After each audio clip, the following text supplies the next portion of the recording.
Welcome, everyone. I'd like to call to order the Beverly School Committee regular school committee meeting. Today is Wednesday, December 9th, 2020. We are meeting in a hybrid model today using a remote meeting application provided at no cost to our district.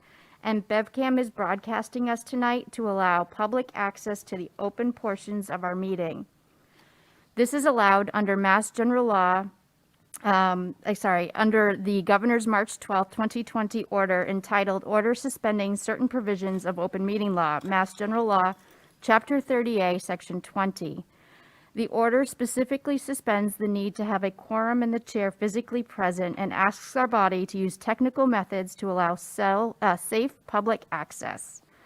So we encourage viewers to utilize the BevCam streaming options this evening, if possible.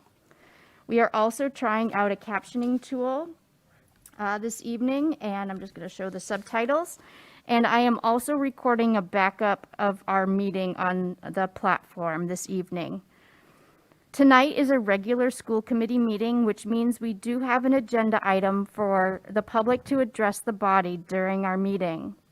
We encourage constituents to email citizenconcerns@beverlyschools.org right now to be sent the Zoom link to be recognized.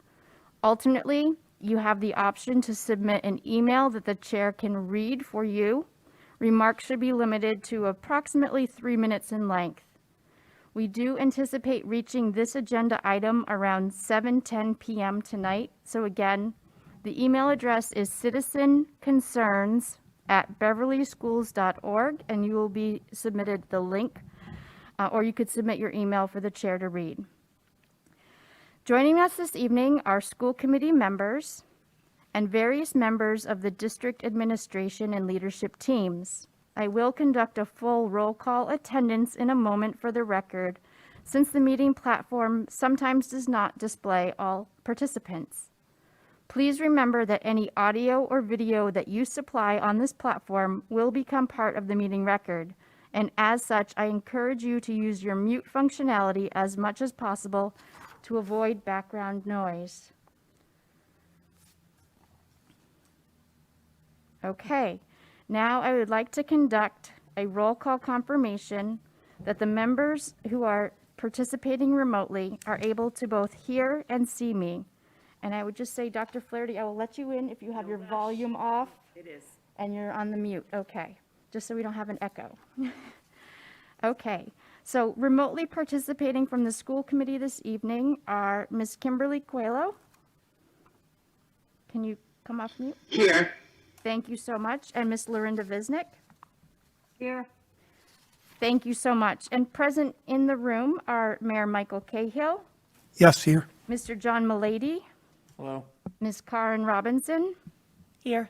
and Ms. Rachel Abel. Okay, also present physically in the room is Dr. Chirochek, Hello. Donna Bergeron, Yes. Dr. Dorothy Flaherty, Present. and Dr. Andre Morgan. Present. Thank you. Participating remotely is Ms. Jean Sherburne. Hello. Thank you. Okay. Also with us virtually, we have Ms. June Casey's. You're on mute, but we saw you respond. Hello. There you go. And Ms. Bethany Splansky. Hello. Hello. Ms. Betty Taylor. Hello. Mr. Dana Krushank. Hi, everybody. Great. And last but not least, we have our student representative, Jaslyn Abbott. She's going to give us our student report this evening. Just before we get to that, I'd first like to start with the Pledge of Allegiance. And if Mr. Malady, you could lead us in that pledge. I pledge allegiance to To the flag of the United States of America and to the republic for which it stands, one nation, under God, indivisible, with liberty and justice for all. Okay. Just one other point of business. We will anticipate entering into executive session at the end of our agenda. However, we will not be returning to open session tonight. So with that, Ms. Abbott, if you would. Hi. Okay, so since our last meeting, so starting on November 18th, there was a tobacco and vape survey where students can take a 15 to 20-minute survey on their use of those products or not, and they could receive a Amazon gift card for that, and $2 was donated to BHS for every student who completed the survey. So we've collected over $1,000. I don't know the exact amount, but it's over $1,000. And as I touched upon in the student advisory meeting, we did have a conversation with Dr. Morgan about that, and we talked about plans we can use for the money and how we could do like a student forum on race and talking about that and broadcasting that to the students through advisory and through Instagram and different platforms for students to reach and get them more involved. Going off, so also on November 18th, there's the Class of 2023 fundraiser where you can buy merch at Toll, as well as on the 20th, we got report cards. Then the 23rd through the 25th was Spirit Week, so students can wear their orange and black and school merch to show their Beverly pride, as well as the Beverly bootstraps. So you can donate the food outside of the CAF. Then we had our Powder Puff game, which was held on BevCam. More recently, the December 4th through the 6th, we had the fall play, which we showed Alice in Wonderland and I'm not sure if it happened already or not yet, but it might be available on BevCam, which is great. And we had donations for that during the show, and more immediate family members could come in and watch the show. Also more recently, so through the 9th through the 16th of December for class rings, and you can look at that on the catalog and get custom rings and stuff like that. So in the future, will be happening the PSATs. So BHS will be offering like testing sessions for the class of 2022, so the juniors, and it'll be held on Tuesday, the 26th of January during the school day. And things happening later on, like scholarship night and potential senior prom venue and things like that.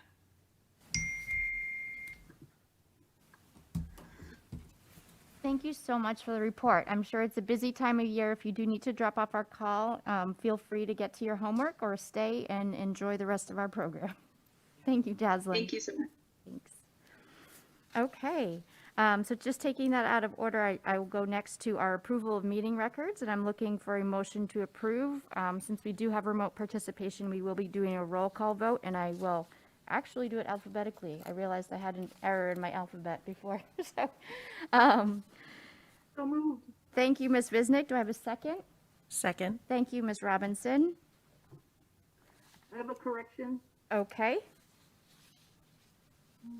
Wait a second, I'm changing screen.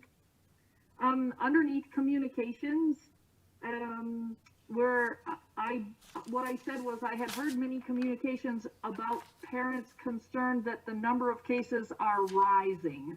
So those two words, are rising, are missing from the capture. And because of that, those words are also missing. They want us to pivot back to fully remote, while some parents want all the children to come back in. So there's just a couple words missing there. okay.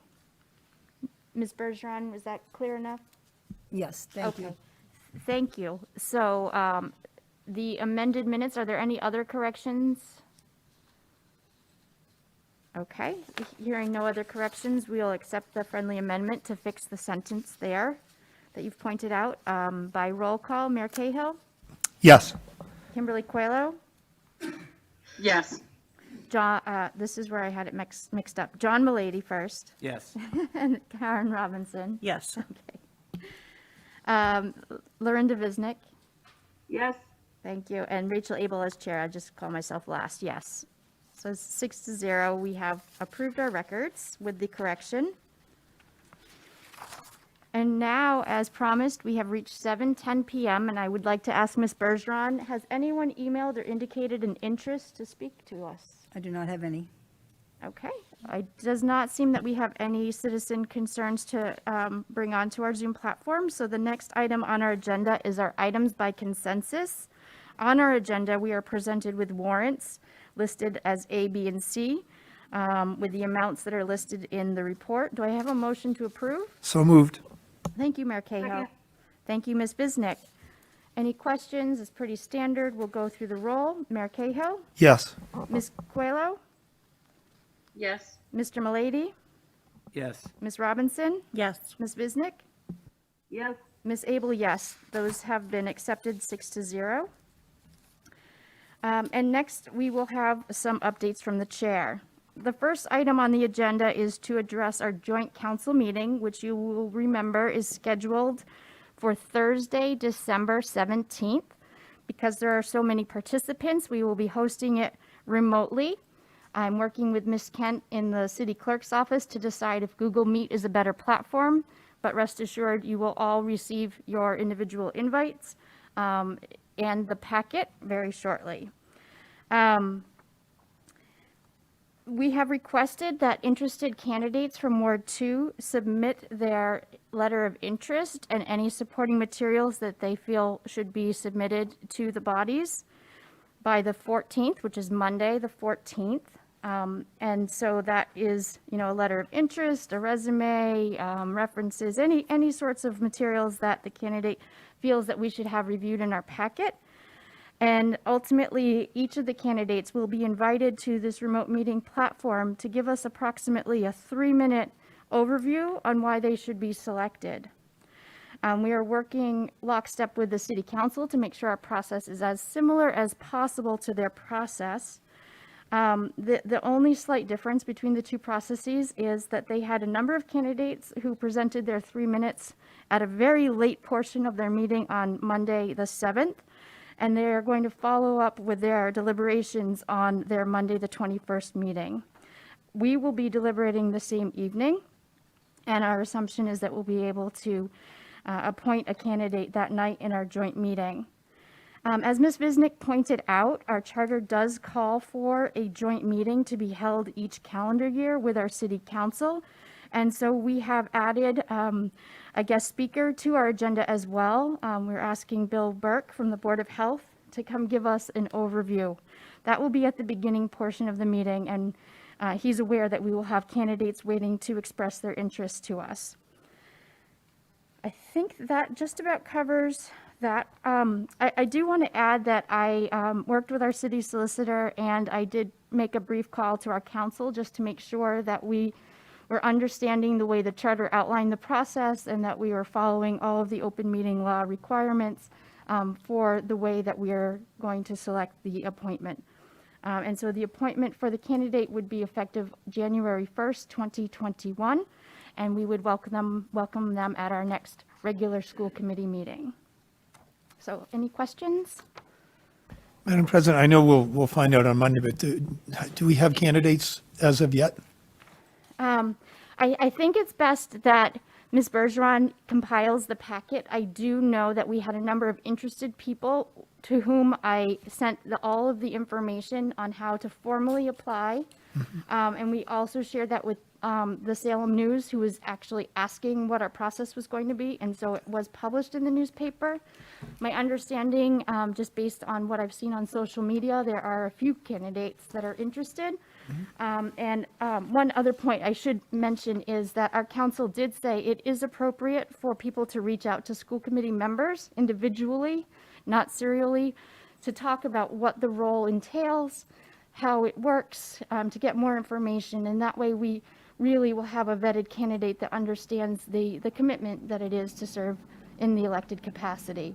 That was one other point that I made in the packet of information that was sent out, is that, you know, this whole process will be done in an open session, and all of the submitted items are open records. So candidates are fully aware of, you know, the onus that's on all of us as elected officials. Were there any other questions?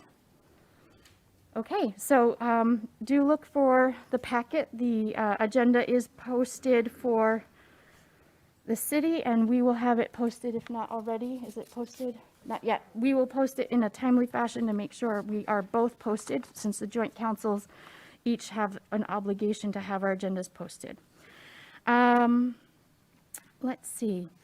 I wanted to run through some of the meeting dates, and I apologize. In past meetings, I flubbed a couple dates, so I just want to make sure everyone keeps me honest. Our negotiating teams are continuing to meet at a fast and furious pace. We will be meeting with our clerical unit tomorrow afternoon at 3 p.m. And then we will be meeting with our transportation and food services unit on Monday the 14th, transportation at 3 o'clock and food services at 5:30.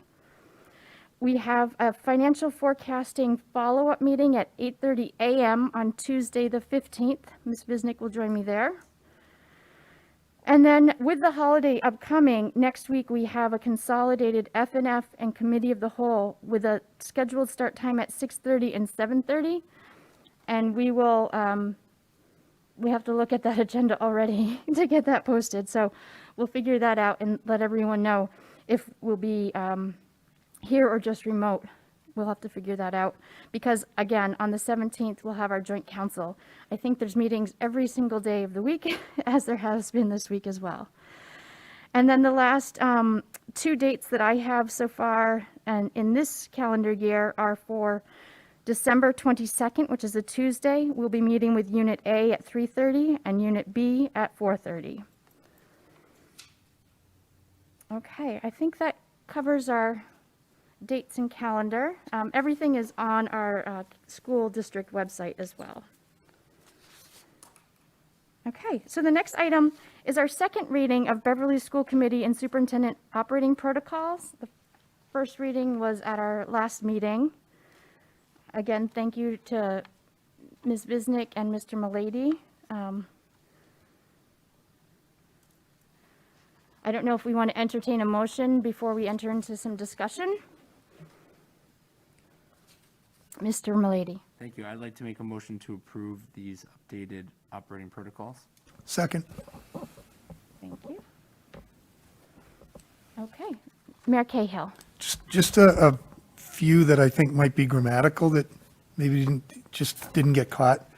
Under demonstrate professional collegial relations, the second to last one, acknowledge. The second line, I think you mean to say effort to ensure that meetings are effective. So just add the IVE. Yep.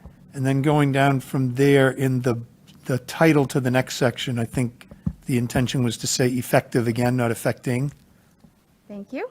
And the last one is for accuracy, if chair refers to you, Madam President, I think it needs to say president, because that's the official title.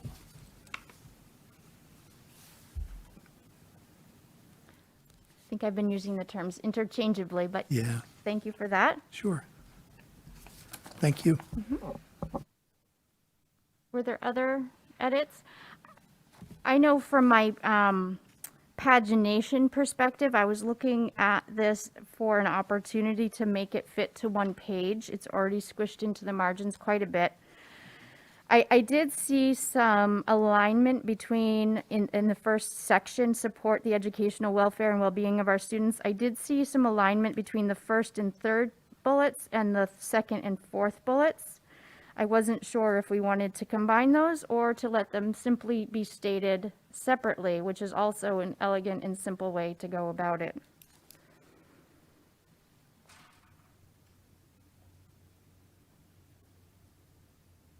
Madam President, Yes, Ms. Visnick.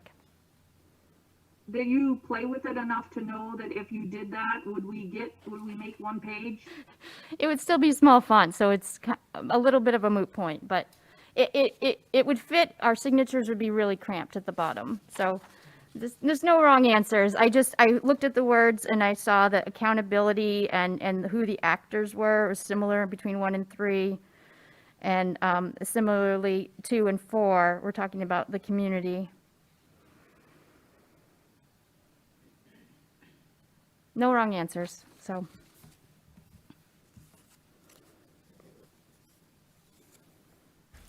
Madam President, looking at it in the kind of the office of direction, to go a little bigger font and give a little bit of a break to those of us who have a tough time reading small, we could go comfortably onto a second page and then everything would be, That kind works of be more too. attractive, I think, in that way.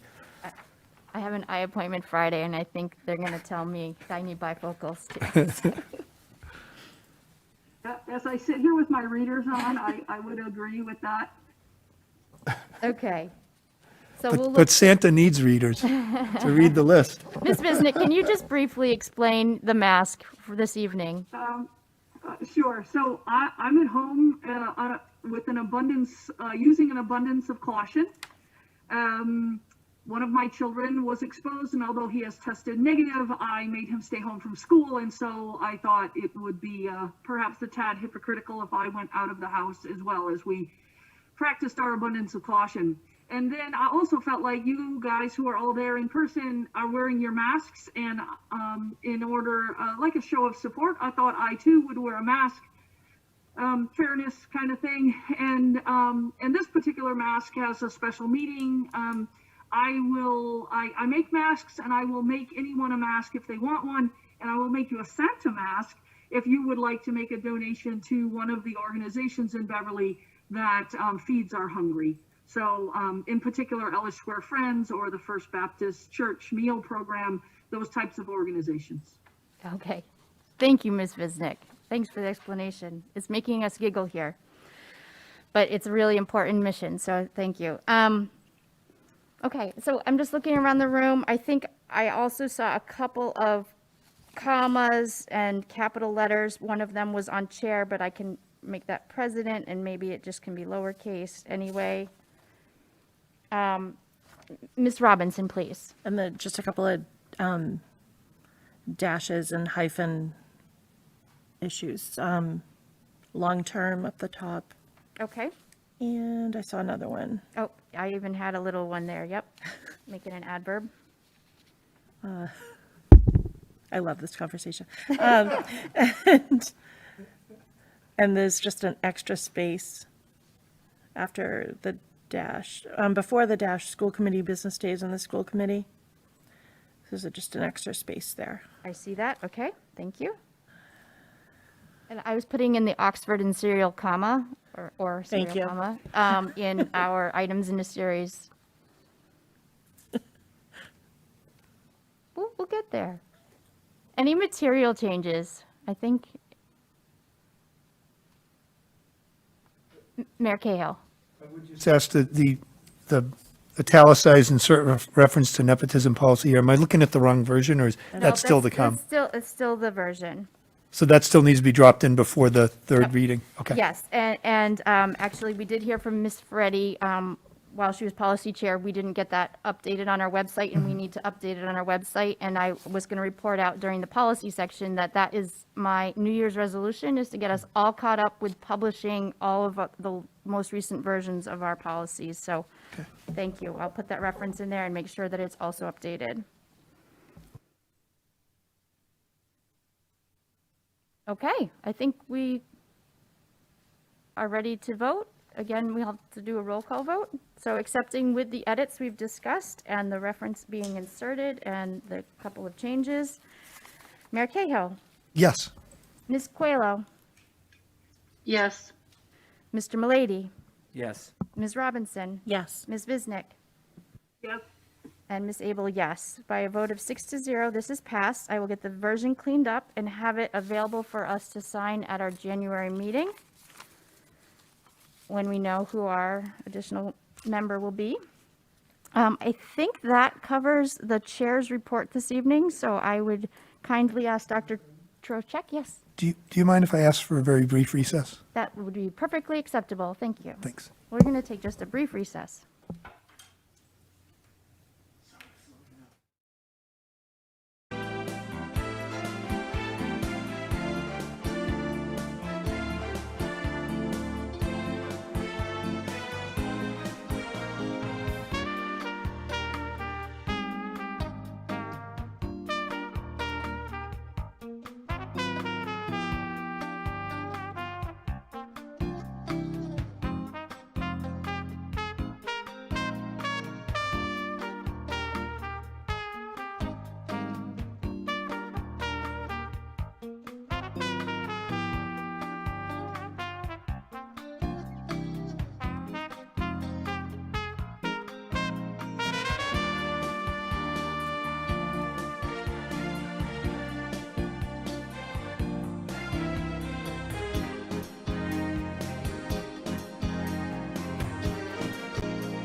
I have a few different items here tonight. I'm going to talk a little bit about I keep calling it the reopening, but I feel like we've been open for a while, so I probably need a new name for that.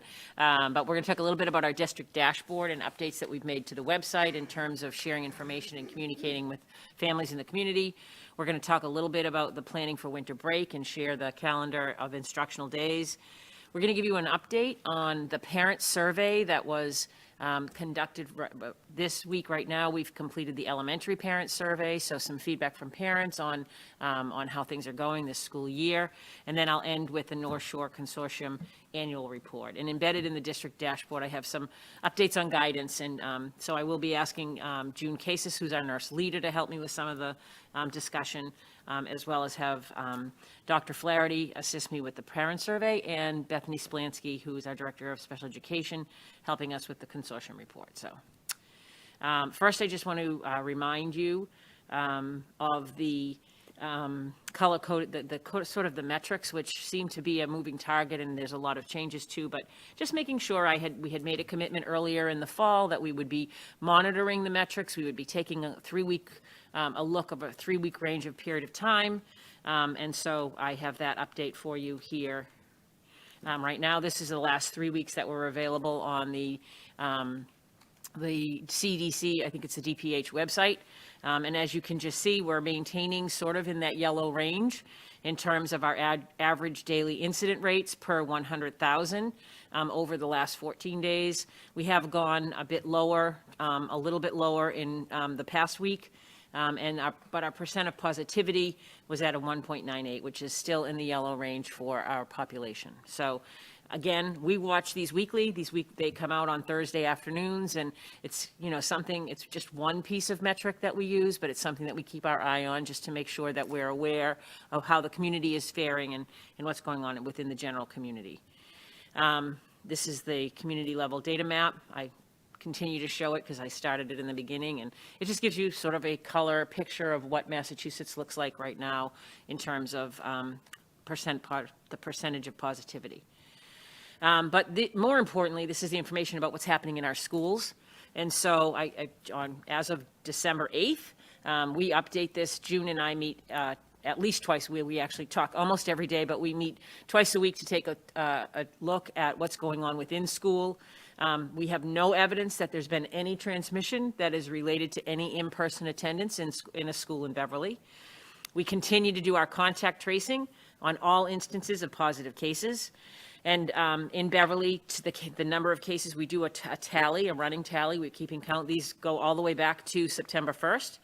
So connected with the Beverly schools, that would be students, staff, those persons that are directly connected with schools. To date, there have been 76 reported positive cases.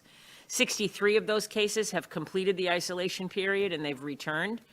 13 cases are what we call still actively out and remain in isolation, and we continue to do our contact tracing on those.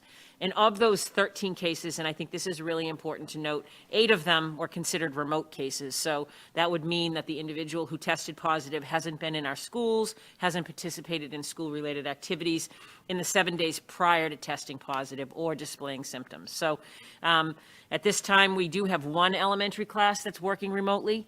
Our model in elementary is a little bit different than in our middle and high.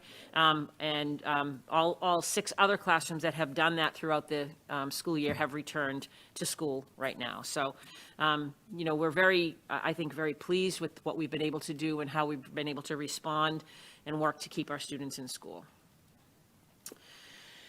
Just a little update. We, in conjunction with the city of Beverly, conducted some COVID testing this past week. Approximately 450 city employees, and that was my last count. I don't know if it went a little higher or not. I was going to check with the mayor. But that would include school employees took advantage of the opportunity to be tested. We want to say many thanks to the city, to Mayor Cahill, and to Cataldo Ambulance, with whom we partnered for this testing. The nursing staff and Board of Health followed up on all school employees in terms of contact tracing, and this process was really useful to us in lowering exposure for the schools. We hope that we're able to offer this opportunity again sometime after winter break. We're working with the city to see if that will be possible. But of particular note, and this is what I really wanted to explain to everyone, even with the extended testing opportunities in Beverly and a slight increase in the number of positive results, we continue to have no evidence of school community transmission, and that's really important. So in each instance that a positive test was identified, it was an isolated incident. And I really always, I say this often, but I mean it more than you can ever know. We're grateful to our families and our staff for the vigilance in complying with safety measures, including self-monitoring for symptoms and remaining at home if there's exposure to household cases. So we appreciate that. We think that this combined effort is what's helping us with our success in Beverly right now. That being said, I know you all received, families in the community received communication from me. It has been very important to us that we have made all of our decisions in a proactive manner and that we've planned and been prepared for things as they happen. Our experience over the Thanksgiving break, just even measuring the temperature of anxiety and concern for both our staff and our families, led us to a decision that we believe is a proactive move that will help us come back on January 11th and remain hopefully in school for the remainder of the school year. So we've made a decision that we would have our last in-person day, scheduled for Friday, December 18th. And then the 3 instructional days, and please remember, these are instructional days, these are fully scheduled school days, would be remote on the 21st through the 23rd. We would return on the 4th to remote instruction for the 4th through the 8th, and return to in-person instruction on January 11th. There are exceptions, and I want to be clear. Our preschool will be in operation through all 8 days in person. Our separate special education classrooms, those are specialized programming for students with significant special needs, and they will also be in all through that time. And finally, our out-of-district placement students that go out of district will remain in person for those days. So those are the exceptions to those days. I just wanted to clarify it once again. You'll hear from me again. You'll hear from your building principals. I know that they're all working really hard to communicate with families.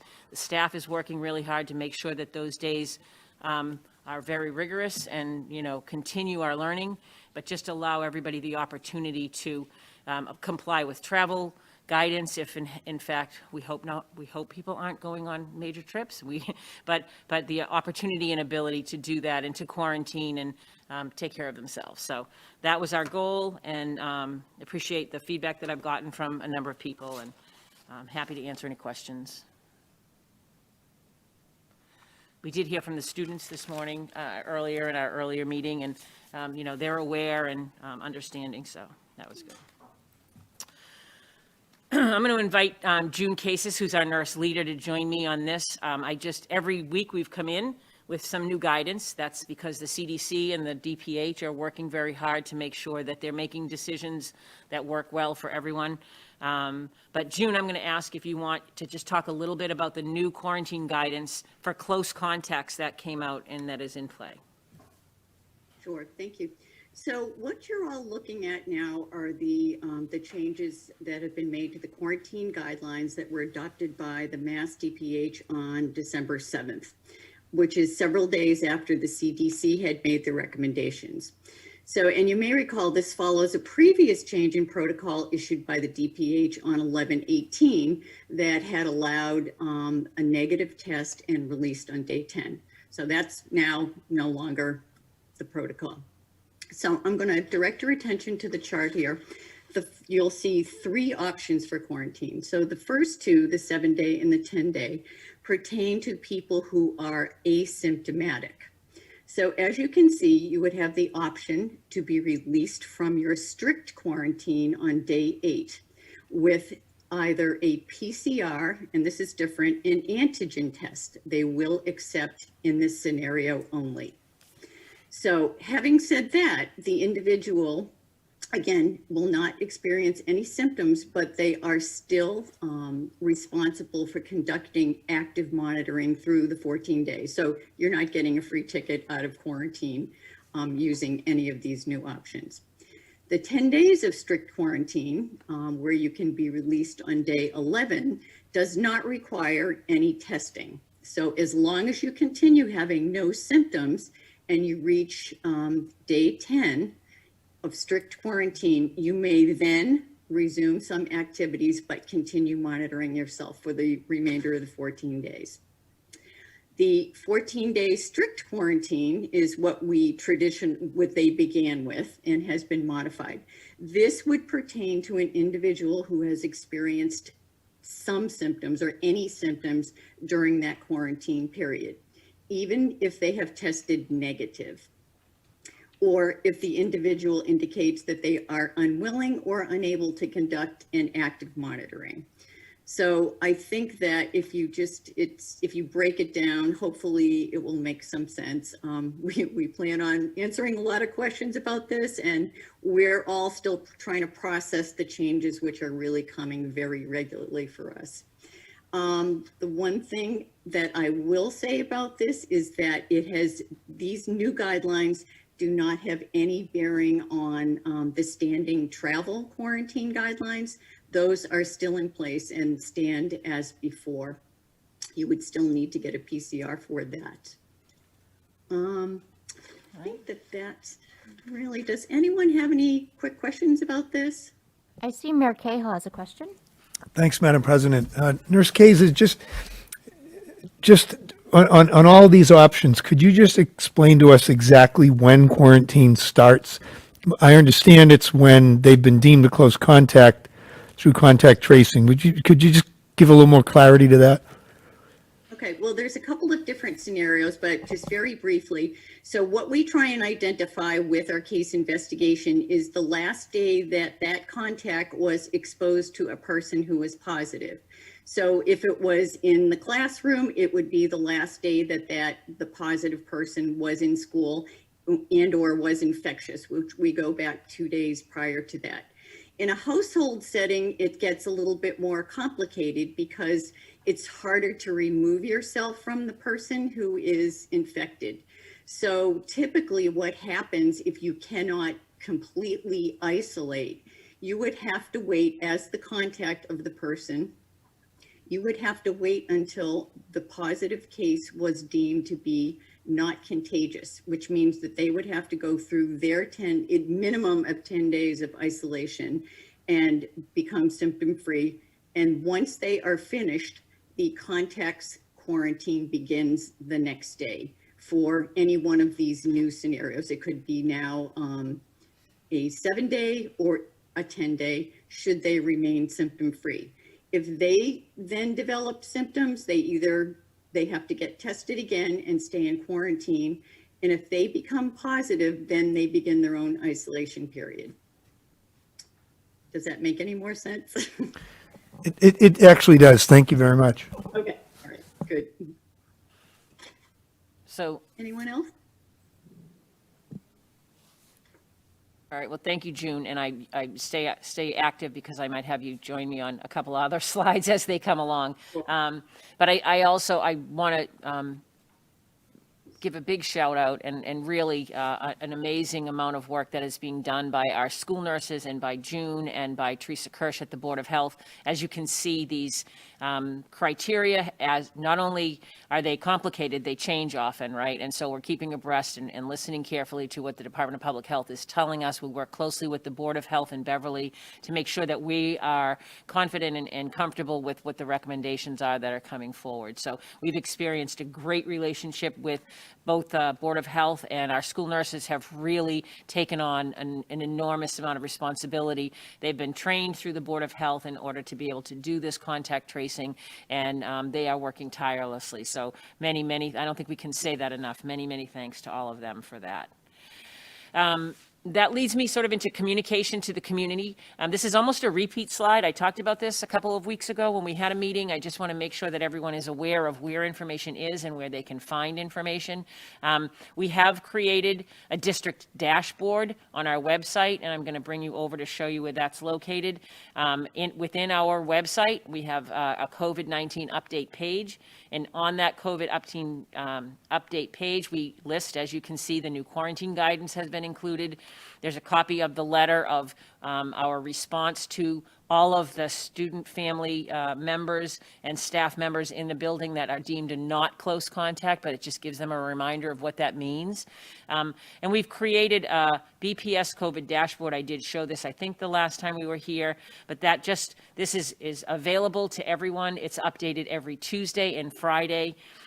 We're just keeping an active running tally and making sure we're being really transparent with everyone so everyone can understand what current active cases are in the community, how we're tracking them. Again, remember that I told you that of the 13, 8 of those were remote cases. So a remote case means we still report them because they're still true cases, but that means that that individual has not been in the building or actively participating in any activities 7 days prior to testing positive. So this is available. I mostly just want everyone to understand that it's there.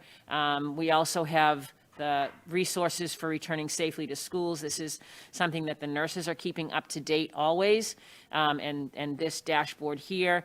And June does a great job of keeping the DESE and the DPH guidelines available for anyone that's looking for them. If they're updated, I think she's even color coding now with if something's changed a little, you can tell if there's new information there. So we're working really hard to make sure that we're providing resources to our families, that they understand what is there. And I'm going to just pivot a little and share with all of you one other item, because we had a meeting earlier with some of our students, and they mentioned one of the resources that we have available for parents. And I want to make sure that everyone is aware. I know we have sent communications out before, but this is the Panther Care. Panther Care site is maintained by our school adjustment counselors at the high school.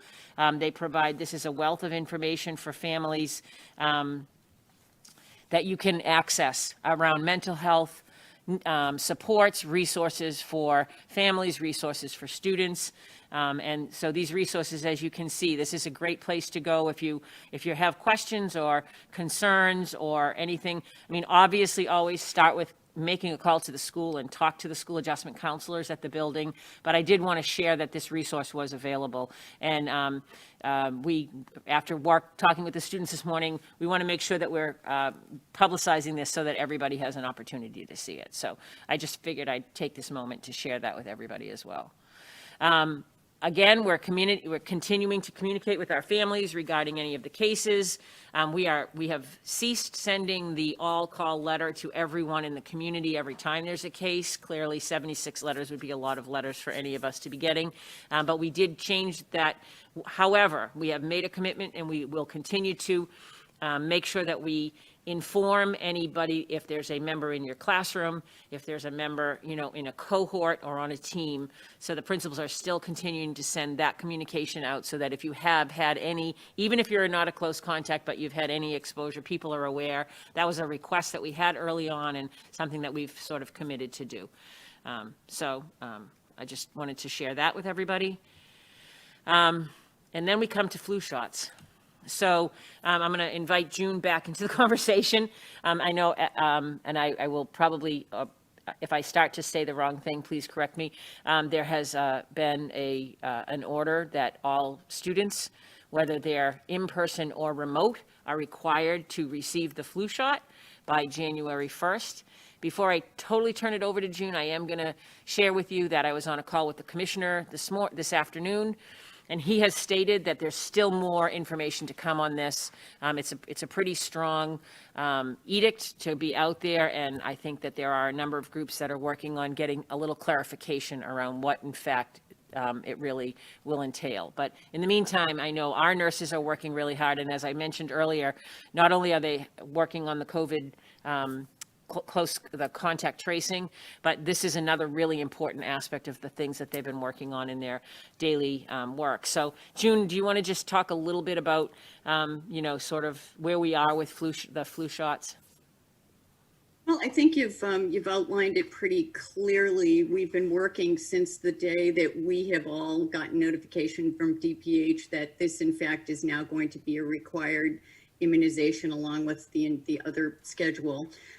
It's been a little bit more challenging considering, the work that tends to take over the daily activities, which we have already mentioned. However, I think they've done a fairly good job in trying to get the message out in a number of different ways.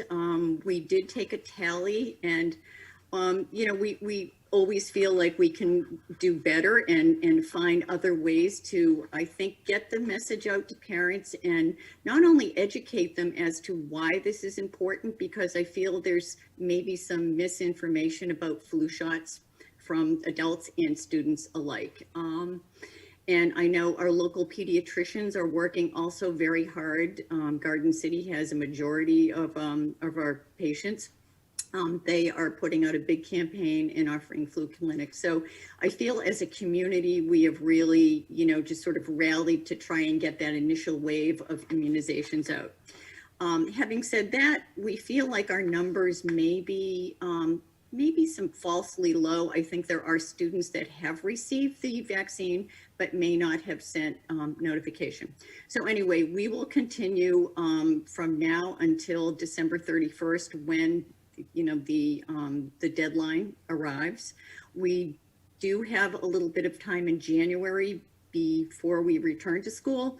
So we feel as though this would be a very good time to really just sort of fine tune and reach out to those families that have not declared themselves either in seeking exemptions or to let us know, what the issues may be for them. So we're going to try really hard to do that during that time. In addition, we are going to enhance our software so we can facilitate getting data from the MIIS, which is the state registry of vaccinations. That will help us enormously in cutting out the hours that we have to go in and look these up.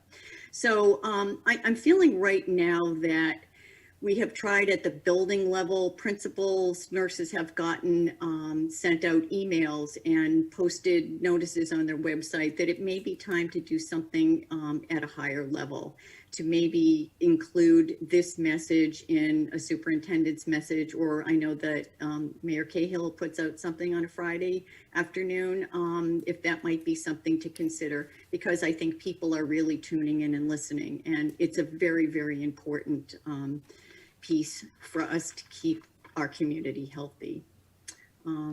So Thank you. that's pretty much where we're at right now. I did have a question before we even started, and I'm going to turn it over to Karen Robinson. Some question about where to send the documentation if you haven't already sent it in. So Karen, did you want to? Yes, first, thank you, Nurse Cases, and all the nurses for everything that you've been doing over this time period.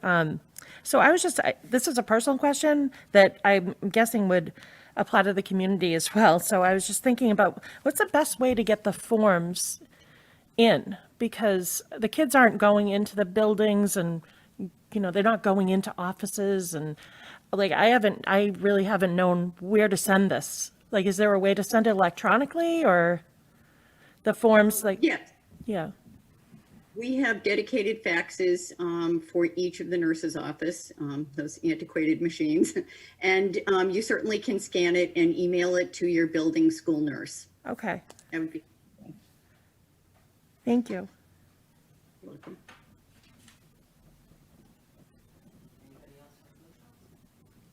I'll just say, luck of the draw had well visits timed the day that they got delivered at Garden City, so we were able to do the process.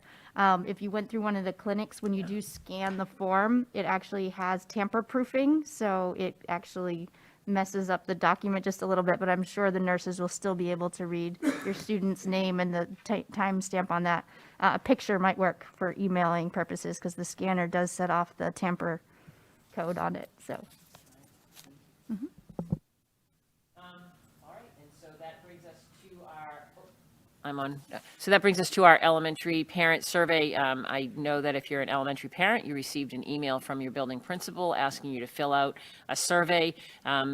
This is one of the ways that we're able to kind of collect feedback on how things are going. We get some ideas and opportunities to make improvements, understand, any struggles that people are having. So we did conduct the survey, and I'm going to ask Dr. Flaherty, do you want to walk everybody through the survey results? As you know, last spring we had a commitment, can you back up one slide? To surveying parents and at the upper level students as well. And we're committed to continuing that so that we can fine tune and change what we're doing in order to best meet the needs of our students and families. We had a very strong response rate at the elementary level. We had 787 responses from our in-person parents of students that are going in person, and we had 143 responses for our students that are choosing to be in the remote learning academy. The same survey was sent out on the dates 11/30 to 12/4. That survey has closed now, but so that you are aware, the middle school survey is currently out there and has over 380 responses at this point. And the high school survey is going through its final tweaks and probably should be out by the end of next week. And I know that both the high school and the middle school also plan at one point to survey students so that we'll have student data as well. Those surveys aren't completed yet. So we're giving you kind of we have some more information, but this gives you the highlights of the information, and we were able to break it down by school. So all of the principals have the individual information for their schools and can use that to do follow-up work. One of the most important things that we want to do is to make sure our students are being fed and have access to good food. So one of the questions that we did ask is around food and then also mental health. So this first slide looks at whether parents believe their child appears to feel happy and healthy in the hybrid in-person model. We're going to go through the in-person results first. And you'll see that well over 80% either strongly agreed or agreed that their child did. And for those that the small population under 5% that answered in the red, the principals will be following up directly with those families to see how we can support them. The second question asked if the child and family have access to enough healthy food on a daily basis.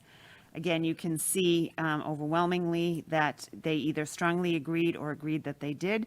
And for those that answered in the blue, which is the strongly disagree, we will be reaching out specifically to those families. The next question asked if the family had been accessing the free meals, including breakfast and lunch from the district. This has about 13.6% that said no, and 37, almost 38% of our families said that they're doing it sometimes, and 48% that are doing it on a regular basis. Now, this, when it says student work in the RLA, this is the remote work that our in-person students are doing in the afternoons. So when our students go home, they get their bag lunch, they go home, they can have time to eat, and then they have a 45-minute special, and they do 30 minutes of either their ST Math or Lexia in the afternoon to comprise the end of their day. So you can see that this is spread out a little bit more evenly, and it ranges from the blue being that students are finding it very easy to do their afternoon work at home, and up into the purple, which is about just about 9% of our families that are saying that it's very difficult, and the green, which is somewhat difficult. So about 30, almost 35% are finding the afternoons more challenging. And for the families that are finding it very difficult, we will be working with them. Sometimes it's just a matter of there are multiple things going on at home in the afternoon. It's hard to get the students back onto the computer after they've been in school. And so we're working around strategies to help families that are struggling with that. This asked families to rate the experience with technology and device connectivity. And you'll see that the blue is that they've had no problems. That's 63.8%. 32.8 said that they've only had a few problems, but that it was easily solved. And the very small, in the green, you can see less than 1% are, they've had many repeated problems. A big shout out, I think at CISL, I recognized Mr. Seton Wood over at Hannah, and he has been working as tech support for his school, but also for all of our families that are in RLA and helping at the elementary level with technology problems. So I think that speaks volumes to the fact that we have a lot of support through our tech department, but also from Mr. Wood that is helping to support technology with our families. Here we asked how do they feel about their child's experience with the hybrid model, and you can see that overwhelmingly families rated it either a 4 or a 5, which made us feel very happy, and we hope that we can get the small percentage that answered 1 or 2, which was about 49 people, up into the 3, 4, or 5 range by the next survey that we do. And this asked about the families feeling connected to their school community. And again, the purple and the green are either strongly agree or agree that they do feel connected. And the red section is that they disagree, and principals will be reaching out individually to those families. This asked about how satisfied parents were with the support, either through feedback or communication that they had received from the school community. And overwhelmingly, 71.9% said very satisfied, 21.3% said somewhat satisfied, and the very small portion in the green that you see, which is difficult because it's so small, is unsatisfied. The yellow is neutral. We did ask, we had outlined at the beginning that at each of the trimester breaks, we would bring families that were in remote back to in-person if we had space available. And on the reverse side, if we had families that were in person and wanted to go remote, that we would do the changes at each of the trimester switches. And this asked if a space had become available, would you be likely to transition for the next trimester? And that means this was for the in-person parents, so this would mean that they would transition to remote. 97% said not likely, and 3% said very likely. We have been working, and to date, we have been able to offer all of our families that wanted to transition back into school from remote learning to their home districts. We've been able to do that with the exception of some kindergarten students. Our kindergartens are quite full, but right now we are working to try and offer a kindergarten spot at a different school if there is a space available there. Now these results are for our families that are in the Remote Learning Academy, so they are 100% remote. And it asks if their child feels happy and healthy. 43.4% agree, and an additional 30.1% strongly agree. The yellow is neutral. The 7.7% is disagree, and about a 1% is strongly disagree. So that is less than 10%. I think what you'll see as you go through both sets of this data is that parents and families really made the decision that was right for them. The families that are in-person are very happy with the experience that they're getting, and the parents that have chosen to be remote are very happy with that decision as well. This asks if they have access to enough healthy food on a daily basis. 60.1% strongly agree that they do. An additional 34.3% agree. The yellow is neutral, and less than 1% are in the strongly disagree. There are no reds on this slide. My family has been accessing free meals from the district while in RLA, so even students that are in Remote Learning Academy can come and pick up a lunch if they need that, lunch or breakfast. And 67.8% said that they have not been accessing the free meals. 16.1% said sometimes, and 16.1% said that they were accessing on a regular basis. So this is quite a difference, but all of our students are able, that are in person, are able to get the lunch as they walk out of school. And so it's another step to come and get the lunch if you're in Remote Learning Academy. This asked how easy or difficult it has been for your child to fully engage in the Remote Learning Academy. And the 21%, the blue, said it's very easy. The red, which is an additional almost 39%, said somewhat easy. The yellow is neutral, and that's about 19%. About 18% said somewhat difficult. And then the purple, which is under 10%, says very difficult. And we work with some families. Our principals are looking at attendance. They're looking at all different reasons why students may not be engaging in the Remote Learning Academy. And we've actually reached out and actively tried to encourage them to send students into school if Remote Learning Academy is not working for them. And when we do the reach out, the changes were made mid-trimester. It didn't have to wait until the end of the trimester. We did it as soon as parents were willing to partner with us to bring their students back. Please rate your family's experience with technology and device connectivity. As you can well aware that this is essential when you're working remotely. And 40% of our families said that they've had no problems, with an additional 58% saying that they've had only a few problems that were easily resolved with the district support in 1 to 2 days. And then there is minor, under 5%, you can see with the yellow, which is some problems, and then the green being many repeated problems. We asked the same question about how does your child feel about their experience with remote learning.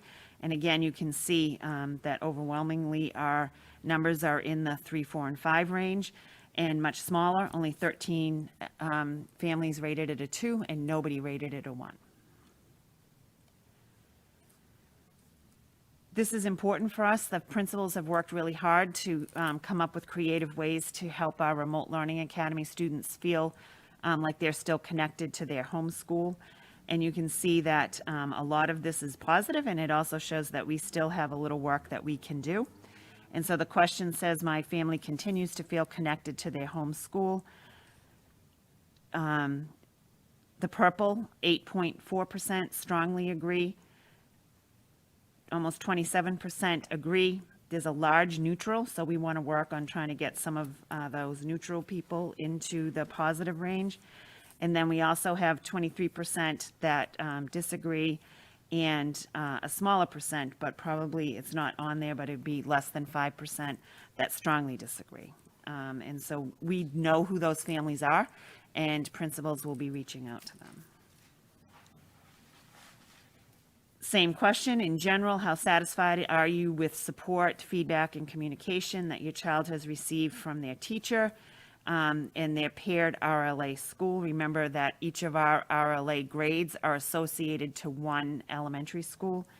66.4% said very satisfied, with an additional 23.8% saying somewhat satisfied, 9% neutral, and minuscule amount falling into the unsatisfied category.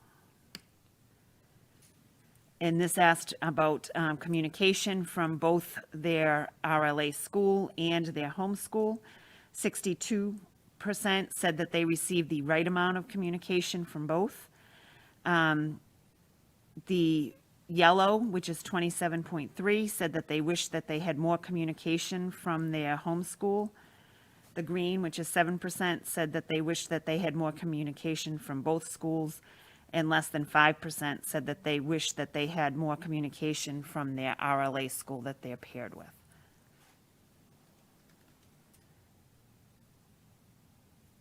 This was asking again the transition about if a spot became available in-person, would you want to transition back in?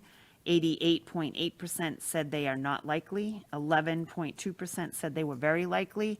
I can tell you that one change that has happened since Thanksgiving is that some of the families, several, not a lot, but several of the families that we reached out to that had indicated that they may want to come to in-person have decided to stay in remote until the end of second trimester with the increases that they've seen in the news and in the community.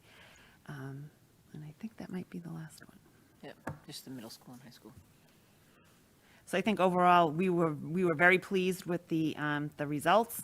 And for the few people in small numbers that we need to work with to improve their experience, we will be doing that. I'm looking to see if any committee members have questions. Mayor Cahill. Not a question, I think just a comment, and I want to thank you, Doctor, for the presentation and everybody who's been involved in putting this together. It's clear that it's showing that we're having a lot of success in what we've set out to achieve, as challenging as all of it is, right? I think the only thing that really stood out in a way that I think it needs our best attention is that sense that so many RLA families don't feel as connected to their homeschool. I think in some ways that's not surprising, and a certain amount of it's unavoidable, given the way you've got to, it seems a lot of those kids in the RLA are in a paired setting with a teacher in a different school than is their homeschool. Yep. Yes. Yep. And so I think some of that is natural, but I just encourage you to do whatever you can to, to find those connections that are, certainly they're important to the kids and the parents, so. Yeah, Thanks. when we set out to do this originally, that was a concern that we had. We knew, and we had to make a decision to send them to a paired school because we couldn't overload the resources at one building. That wouldn't have worked for anyone. So we had to balance how could we provide the resources of coaching staff and all of the things that you need to access as a grade level with the natural desire to be with your home school, and especially since we're all going back to our home schools, and that's how it will be. We worked really hard. I think the beginning of the year was more challenging. We really had to actually retool our student information system to be able to make it so that principals could provide communications in various ways. I think we've made some gains, but it was a really important part for us to think about, and we've put a lot of work into trying to figure out the best way to do that. So. I just say again, I really appreciate, there's so much good in there. There really is. And I'm confident that you're on that one piece and working hard to address it. Thanks. Yeah. I think perhaps one of the senses of not as connected to their homeschool as well are somewhat COVID related for everybody, if you ask that for your in-person as well, because so many of the activities that normally happen aren't happening for either student. But PTOs are working really hard and becoming really, really creative. There's a great candy cane hunt up at Ayers next week, and they're working hard on keeping everything in small groups and socially distanced. And so I think you'll see more of that happen, especially as the weather gets nicer in the spring and more things can happen outside. Thank you, Dr. Flaherty. I was just going to raise that the PTOs are definitely trying to bridge some of the gaps that are created and think outside the box, outside the school, on ways to make sure that people whose homeschools they're maybe not connected to right now have all of the access and information, and or if the parents aren't comfortable with their students coming to the events, having a drive-by drop-off kind of thing. So people get the t-shirts, people get the candy canes, people get, an opportunity to see the pumpkins on the pumpkin walk without necessarily having to break sort of their bubble. Yeah. Thank you. Yeah, in some ways they get double because they get to go to the events that are at their RLA school, and they get to get invited to their home school as well. All right. Just looking on the screen, are there more questions? I think I see Ms. Visnick's hand. Thank you. You. My first question, Dr. Flaherty, you mentioned a lot of times that there will be follow-up. That implies that the survey was not anonymous. That's correct. It was not. We collected email addresses. But was that, and I haven't gotten my survey yet because my son's in high school. So Was it optional to provide the email address or was it mandatory?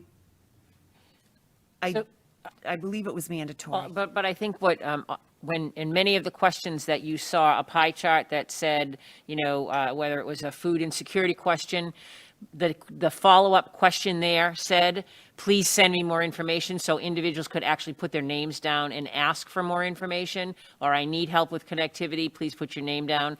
However, it was not anonymous because it came through a Google form, and we did collect email addresses, so we would know who wrote what thing. Okay, may I continue, Madam President? Yes, you may. My next question is, how soon is our next, how soon do you plan to survey again to see if any given one of your disruption strategies is working? We haven't picked a due date yet. We're still trying to collect the middle school and the high school data, and then we'll have a planning session for after the holidays. This just finished last week. Okay, and my last question is around, I just want to make sure I understand. I believe you put up a slide that showed, if I did my rough back of the envelope math, 1 out of every 5 children or families is finding it difficult to engage in the remote learning academy, yet only 1 in every 10 of such families said that they would switch back to in-person learning if they were given the opportunity. So I wonder if you have given any thought to that. Those two answers seem to be a little bit incongruous. That is true, and we reach out, and principals have had individual conversations, and even if there are students that we are trying to get back in, and because they're not engaging, but families, because of COVID, do not want to send them regardless of what the engagement level is at home. It's something that we monitor ongoing, though, and I do think, I mean, on a I would say a higher level, looking down, there's conversations about curriculum, especially with the youngest of our students, right? And how are we able to, if it's a matter of a first grader and accessing some of the literacy, we're working on making adjustments to some of those things, even within our remote learning academies. Interventions, I know individual buildings are working with the grade level that's paired with them around students that are struggling in different content areas as to how to provide additional support. So we're doing it in an ongoing basis. I think that one of the challenges we have is nothing is perfect in the world that we're doing, but we're trying really hard to make sure that we understand what challenges people are facing and we're able to address them as we go along. So. Okay, thank you. Are there other questions from the committee? Ms. Robinson? Yeah, I just want to thank you. That was so comprehensive and helpful for everybody to see. I'm just curious, are we looking at are we seeing certain populations that are struggling more than others? Or are we just not there yet to be able to analyze that type of data? I mean, are our special ed kids in the smaller areas that are struggling, or? I don't think that we haven't gotten to the level of that Yeah. data yet. Like I said, this is the 60-foot level. It just finished last week. Right. We do later on when John gives the CISL report, we are also tracking attendance data, and we are seeing that there's higher chronic attendance with special education students, L students, and our socioeconomic students. Okay. So that data we are we have that. We haven't got to the level of being able to analyze all of the data that came in yet with the survey. This was just to give you a first brush at the data. Thank you. Go ahead, Dr. Morgan. You should put his mic on.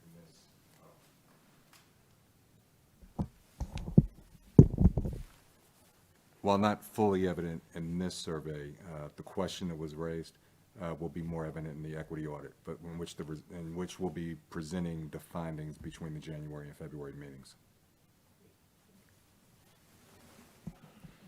And just from my own observation, I know that the survey for the middle school at least had a comment block for parents to add some additional feedback, and I imagine that you'll be sorting through that and maybe figure out some trends or some.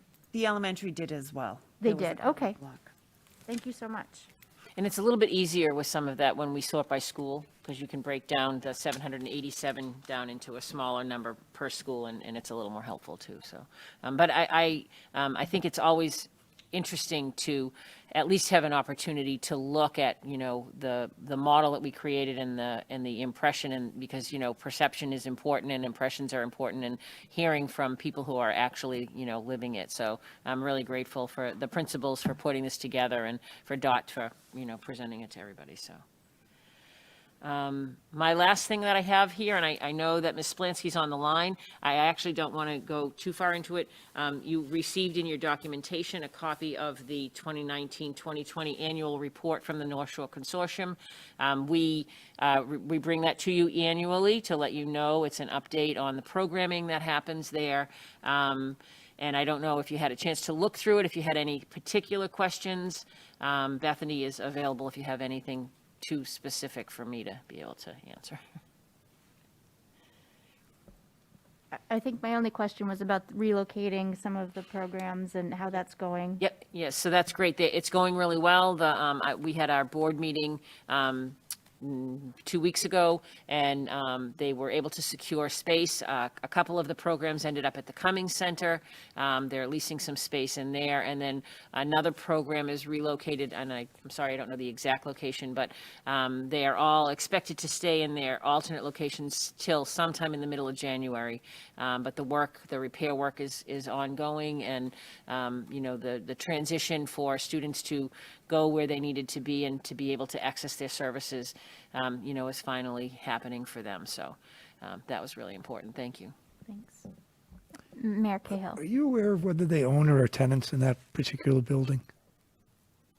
Not It's off the okay if top you're of- not sure, Not off the then- top of my head, I don't know. No, well, I would assume they must, well, they were responsible, you know, there's a lot of conversation about the insurance in the building and what the insurance is going to cover, Yeah. so I would assume that they might be owners, so, but I don't know that for sure, sorry. Yeah. Okay, thank you very much. All right, and that's it for me. Okay, Ms. Visnick, if you would, we're going to our committee reports next, and if you would report out on the finance and facilities, we'd appreciate. I would love to. Finance and Facilities last met on Tuesday, November 24th. The bulk of our meeting was a guest speaker, Mr. Collins, and he spoke he spent most of his time following up on two different topics. One topic was the air quality, including whether any given teacher would want an air purifier in their room, or whether we have deemed certain spaces in certain schools to have air purifiers, and the myriad of variables that go into trying to measure the air quality. And then the other topic that he answered was a follow-up on when we have a confirmed case in the schools and then our maintenance staff goes in to clean, does the maintenance staff wear any special PPE? And if so, how is that PPE being disposed of? And so the answer to that is they're not wearing any additional PPE. We don't need any special disposal. And the rationale behind that, I believe, not trying to put words into Mr. Collins's mouth, but was that at the point in time that the maintenance enters the room, they know that there's been a case, they're wearing their masks, they're wearing gloves, and they're armed with the chemicals that will get rid of any germs in the room. So for that reason, they don't take, they believe that they're already in a good enough position, they're taking enough precautions as they enter that room to do the cleaning. We had, in general, no gifts to schools and no transfers. We are watching revenues that have budget offsets, in particular transportation, athletics, and building rentals, because none of those things are happening right now, right, or very, very few. We do have some athletics going on, but certainly the numbers are lower. And so the budget is built, as you know, to have an expectation of a certain amount of income in those revolving accounts, and then those revolving accounts are used to pay, in essence, attributed to, those incomes are attributed to certain bills. So Jean is awesome about watching those. She's got her eagle eye focused right in on those.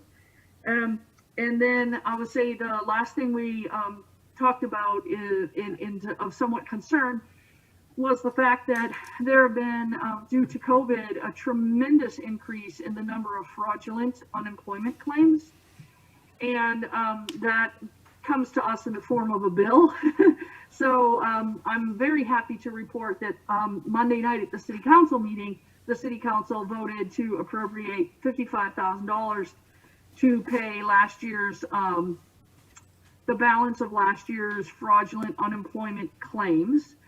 The city expects to recoup almost all of that money, meaning that when the fraudulent claim is challenged, it will be deemed fraudulent and then we'll get our money back. That's all we have. Okay, and as I mentioned, we'll have our meeting next week jointly. Right, in front of yours. Yes. Okay, ours. Next, Mr. Mulady, would you kindly give us a report out on the curriculum, instruction, and student life meeting? Sure, thank you very much. So our curriculum instruction and student life meeting was held on December 2nd, 2020. And we had our student teacher spotlight for this meeting was the high school music program as well as Centerville Elementary School. And we also learned that both Principal Taylor and Dr. Flaherty are chorus alumni. So citywide PTO, there's a duet fundraiser possibility out there.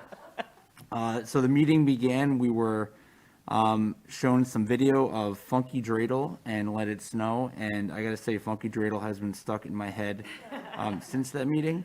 And Dr. Flaherty was kind enough to point out that this was made possible because of the innovation of our chorus instructor. And during the presentation, I thought about a quote that I used to like from Robert Frost. I had a teacher that was obsessed with it. And the quote is, "In 3 words, I can sum up everything I've learned about life.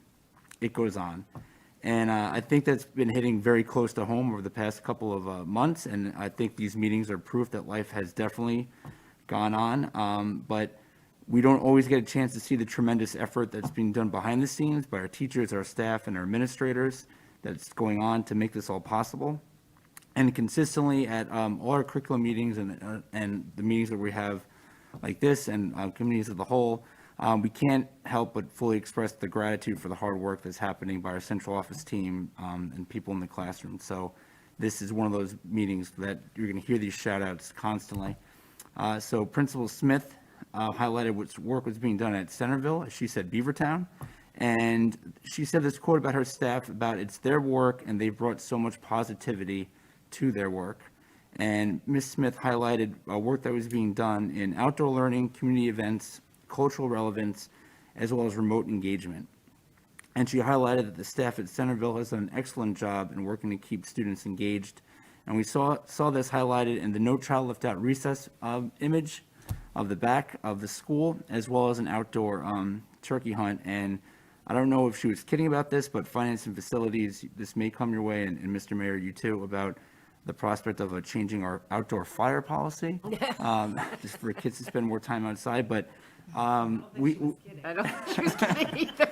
but seeing the kids outside, it really is remarkable for us to see it, taking advantage of the environment that we have and the work that's getting done. As a district and as a community, we've made a commitment to improving our cultural relevance.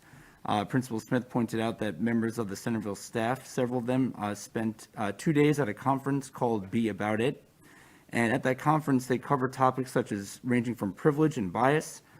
Staff has continued to create their own brand new content as well as improving their class library. And members of the 4th grade team has taken upon themselves to create a study book group around this for professional development. So these are just small examples of the work that we're beginning to do as we continue our growth as a community. We also heard from our CISL student representatives, Virginia Betts and Ava Mack. Ms. Betts shared about the success of Spirit Week at the high school, as well as Powder Puff football, so 2 traditions that are continuing to be carried on during these different times. And Ms. Mack had a great idea that she shared with us that was met with a lot of rousing support about this idea of an RLA Student of the Month recognition. And she has been reaching out and working with Mr. Twombly on this. So this is a great way that you were saying, Mr. Mayor, about having students be involved or in remote learning. Dr. Morgan gave us a teaser preview of Title IX updates, and we're going to learn more about that at our January 6th meeting. And then our next topic, this is a massive meeting, as you can tell, was about school attendance. So we got a nice PowerPoint presentation on the attendance rates of our schools between September 16th and November 30th. And the highest attendance rate we have is, congratulations, Ms. Robinson, North Beverly at 95.60%. And the lowest was at 90.52% was at Beverly High. So there's a couple of factors that Dr. Flaherty talked about that is contributing to that attendance, but it's on the school's radar. Some of the challenges that we're facing about chronic absenteeism, as well as the impact on high-need subgroups, has been brought to the attention of the district as well. So we're collecting and gathering all of this data. Then we heard from Ms. Spolansky about the inclusive teaching practices and highlighting some of our successes and challenges. And I think it was a good reminder that historically, at one point, services were provided by special educators were focused on a pull-out model. That was not just a Beverly thing. I think you saw that across the board in education. And we've moved as a district to have more inclusive models on providing services for special education. We also got a good lesson on co-teaching and the different types of co-teaching models. And I'm going to ask Ms. Spolansky around budget time if we can get that information again, because I think that will help clarify some of the numbers that you'll hear about class size and things like that. Some of the challenges to this include staffing, training, as well as planning. And then our final topic was on the fall benchmark assessments, and as an example of a school data meeting. And looking over my notes, I saw that Dr. Flaherty said this in itself could be its own meeting. And given the sheer size of the presentation of the information, I've asked Ms. Abel if we can have this on an agenda item further down the road. So as a whole body, we can see Dr. Flaherty's presentation and take a dive with the data over there. And our next meeting is January 6th. Thank you. Thank you so much, Mr. Mulady. I appreciate the overview, and it was a great meeting. I'm sure that we can get the links to the performances as well.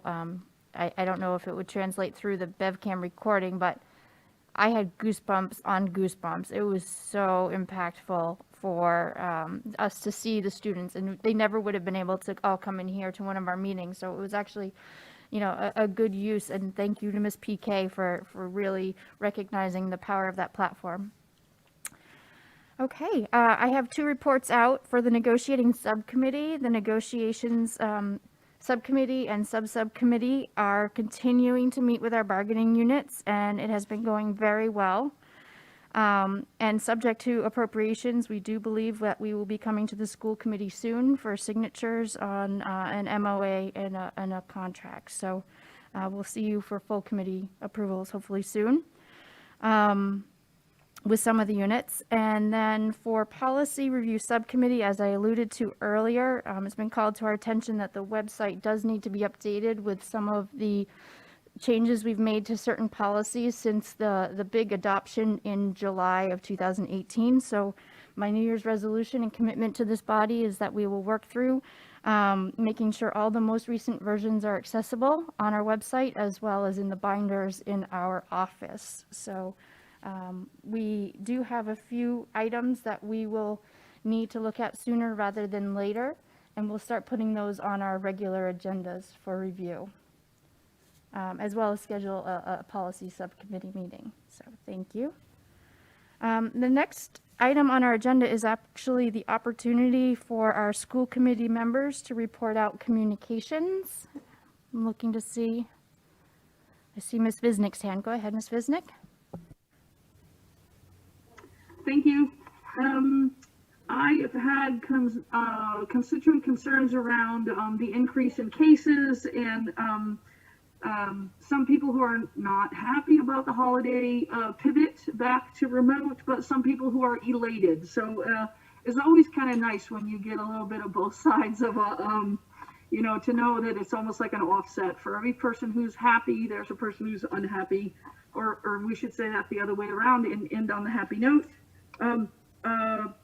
A tremendous amount of communication around the open position in our committee, as well as because I am the Ward 6 person, I have gotten a ton of emails about the open position on the city council side. A little bit of just in the last day or two feedback about the city council's conversation on Monday about whether the city officials should, including us, should be voted a pay raise or not.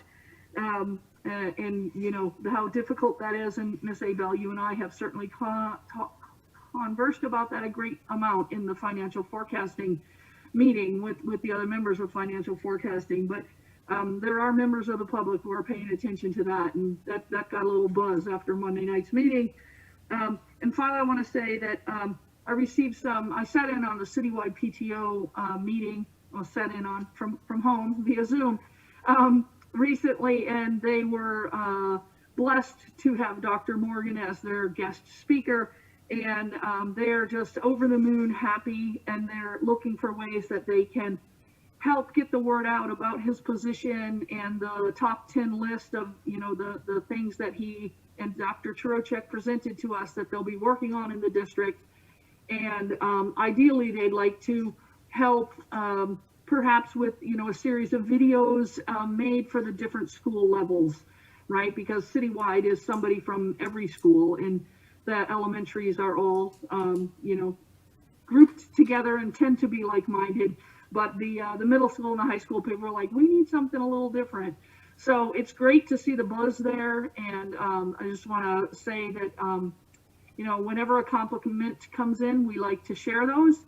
And so that's a huge compliment to Dr. Morgan for making himself available to that particular group. And they look forward to continuing to work with him. Thank you. Thank you. Looking for other hands?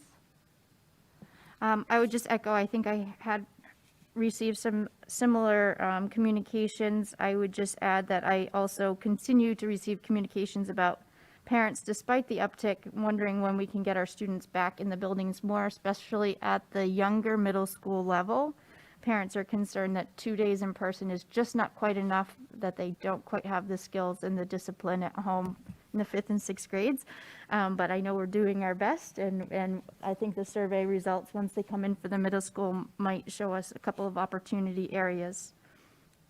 With that, I think we've ended the regular portion of our meeting. At this point, the chair moves to convene into executive session pursuant to Mass General Law, Chapter 30A, Section 21A, for the following purposes, number 7 and number 3.